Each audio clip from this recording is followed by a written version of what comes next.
Hello, आज आपका फिर से स्वागत है मेरे YouTube चैनल में। आज हम फिर से कक्षा 8 का पाठ 11 पढ़ेंगे, बल तथा दाब। इसमें हम 11.3 पढ़ेंगे, बलों की खोजबीन, जो कि पेज नंबर 130 पर है। इससे पहले वाले टॉपिक्स हमने पहले वाले वीडियो में कवर कर लिए हैं, जिनका लिंक डिस्क्रिप्शन बॉक्स में दिया हुआ है। वहां से आप पहले वाले टॉपिक्स पढ़ सकते हैं। पूरा लेसन का लिंक भी डिस्क्रिप्शन बॉक्स में दिया हुआ है, वहां से आप पूरा लेसन पढ़ सकते हैं। चलिए शुरू करते हैं। लेकिन शुरू करने से पहले यदि आपने चैनल सब्सक्राइब नहीं किया तो सब्सक्राइब जरूर करें, और वीडियो पसंद आए तो शेयर और लाइक भी कर दें। आज हम पढ़ेंगे बलों की खोजबीन, जो बल हैं उनकी खोजबीन। तो बल जो है उनके बारे में हमने पहले भी पढ़ा है, कुछ टॉपिक्स हैं जो उनमें पहले बलों के बारे में पढ़ा है। अब हम बल के बारे में कुछ अधिक पढ़ेंगे। आइए बलों के बारे में कुछ अधिक सीखने का प्रयत्न करें। कोई भारी वस्तु जैसे मेज या संदूक लीजिए, ये क्रियाकलाप 11.2 पढ़ते हैं। कोई मेज या संदूक ले लेंगे, आप जोर से धकेलने पर ही गति में ला सके। मतलब ऐसी वस्तु लेनी है जिसे हम धक्का मारेंगे तो थोड़ी खिसक सके, ज़्यादा हैवी भी नहीं लेनी है। इसे अकेले धकेलने का प्रयास करेंगे। क्या आप इसे खिसका पाते हैं? अब आप अपने मित्र से कहिए कि बक्से को उसी दिशा में धकेलने में आपकी सहायता करें। मतलब बक्से को आप धक्का मारेंगे तो क्या आप उसे धक्का मार सकते हैं, उसको खिसका पाते हैं?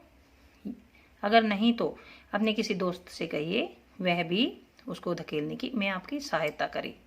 क्या आपको इसमें खिसकाना आसान है? देखिए, जब अकेले हम इस बॉक्स को धक्का मार रहे थे तो बड़ा जोर लग रहा था, बहुत ज़्यादा बल लगाना पड़ रहा था हमें, और हमारा दोस्त हमारे साथ आ गया है हमारी हेल्प करने के लिए, तो उसमें हमें ज़्यादा कठिनाई नहीं होती इसको धक्का लगाने में, मतलब आसानी से ये खिसक जाता है।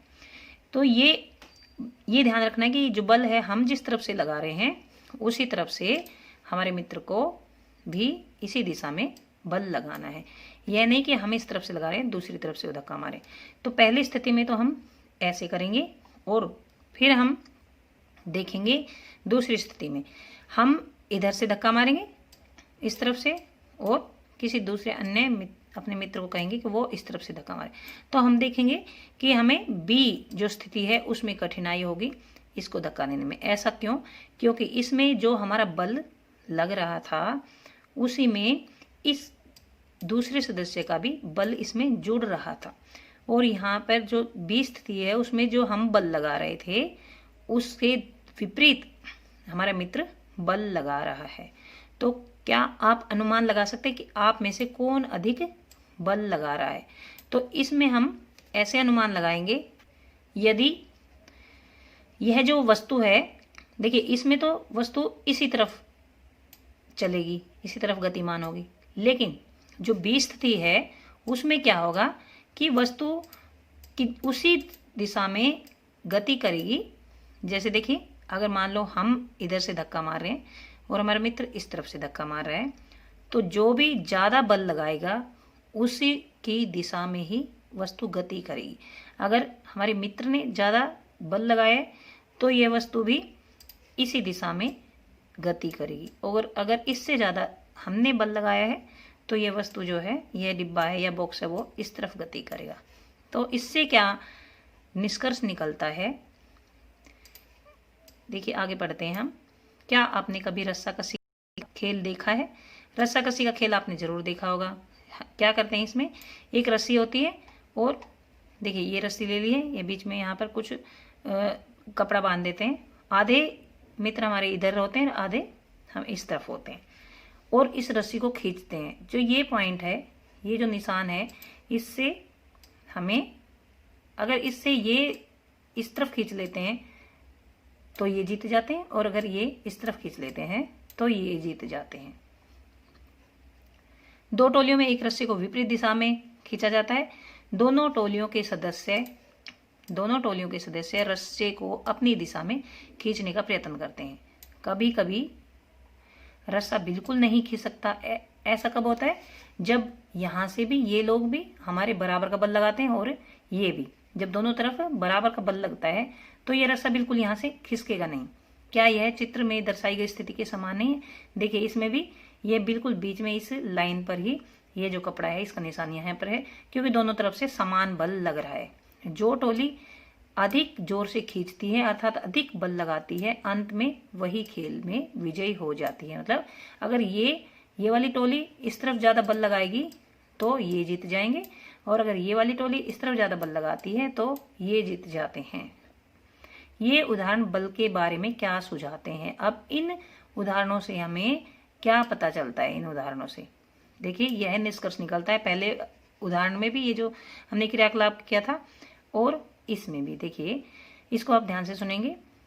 किसी वस्तु पर एक ही दिशा में लगाए गए बल जुड़ जाते हैं, जैसे कि ए स्थिति में हुआ है। दोनों सदस्यों, दोनों लोगों ने एक की तरफ बल लगाया था, तो इस पर बल लगाना, इसको खिसकाना आसान हो गया था, इसको गति मिलाना आसान हो गया था, क्योंकि दोनों के बल हैं वो जुड़ गए हैं। यह भी उसी दिशा में बल लगाता है और दूसरा मित्र भी इसका भी उसी दिशा में बल लगाता है, तो दोनों बल जुड़ जाते हैं। अब आप श्रवण कीजिए कि 11.1 में जब आप तथा आपके मित्र ने भारी संदूक को एक ही दिशा में धकेला था तो क्या हुआ था, ये मैंने समझा दिया आपको। अब दूसरा है, यदि किसी वस्तु पर दो बल विपरीत दिशा में लगते हैं, देखिए ये एक ही दिशा में लग रहे थे तो ये बल जुड़ गए थे, और अब ये है विपरीत दिशा में, अपोजिट दिशा में अगर बल लगता है तो इस पर लगने वाला कुल बल दोनों बलों के अंतर के बराबर होता है।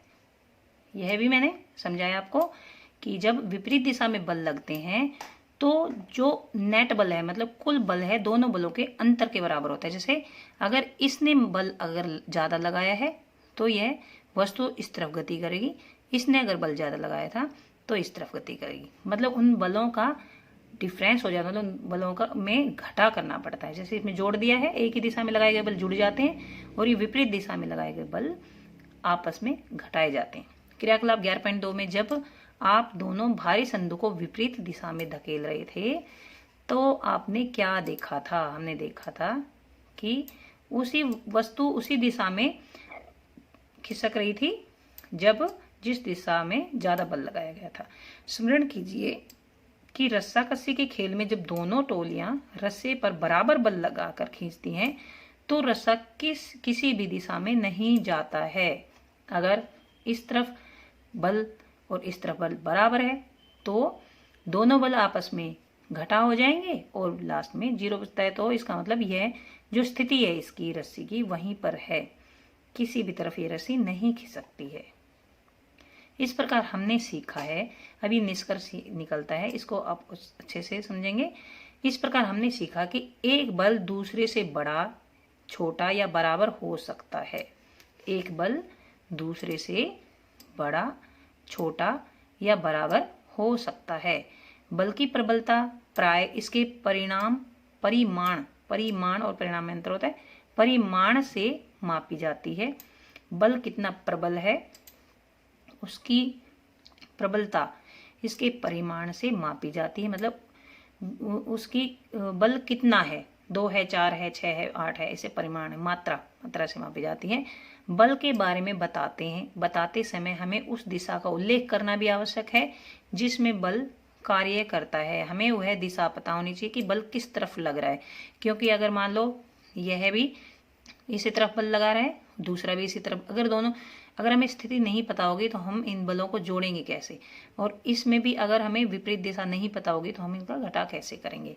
तो उनकी दिशा भी हमें पता होनी चाहिए। बल के बारे में बताते समय हमें उसकी दिशा के बारे में भी पता होना चाहिए, उसका दिशा का उल्लेख भी करना जरूरी है। यह जैसे मान लो एग्जाम्पल है कि 2 बच्चे एक संदूक को धकेल रहे थे, तो बताओ वह संदूक किस दिशा में गति करेगी। तो ऐसे तो हम नहीं बता सकते, हमें बताना पड़ेगा कि 2 सदस्य या 2 बच्चे एक संदूक को विपरीत दिशा में आपस में एक दूसरे से विपरीत बल लगा रहे थे, और कितना कितना बल लगा रहे थे, और विपरीत दिशा में लगा रहे थे या एक दिशा में लगा रहे थे, तो यह हमें उल्लेख करना पड़ेगा। तब हमें पता लगेगा कि वस्तु किस दिशा में गति करेगी। जिस दिशा में ज्यादा बल लग रहा होगा उसी दिशा में वस्तु गति करेगी।